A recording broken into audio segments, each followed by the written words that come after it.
La direction de l'information et des relations publiques de l'armée sénégalaise s'est fendue d'un tweet samedi pour alerter les populations sur les nombreuses fausses informations qui circulent concernant les armées. Selon la DIRPA, les compatriotes sauront apprécier un discernement. Beaucoup de fausses informations, la plupart tendancieuses, circulent en ce moment concernant les armées. Nos compatriotes sauront apprécier avec discernement, a tweeté la DIRPA à la suite des événements de Ziguinchor. Des informations ont circulé faisant état du retrait de l'armée des opérations de maintien d'ordre après des accusations d'utilisation de balles réelles sur les manifestants. Ces allégations ont été démenties par la DIRPA.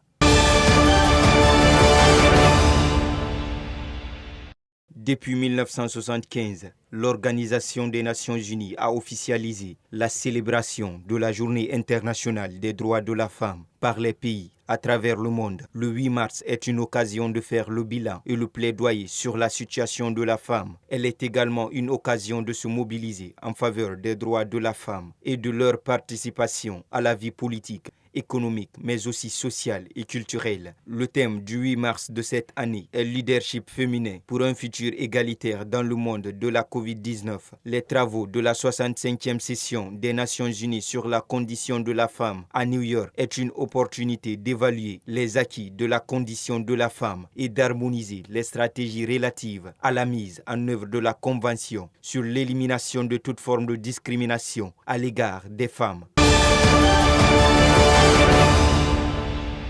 La Guinée équatoriale est sous le choc. Au moins 20 personnes y ont été tuées et 600 blessés dimanche dans 4 explosions accidentelles de dépôts d'armes et munitions d'un camp militaire qui ont également rasé plusieurs quartiers d'habitation. Le président Teodoro Obiang Nguema, qui dirige ce petit pays d'Afrique centrale d'une main de fer depuis près de 42 ans, a accusé des fermiers d'avoir laissé se propager un feu d'écobuage mal maîtrisé et les militaires chargés de surveiller l'arsenal de négligence.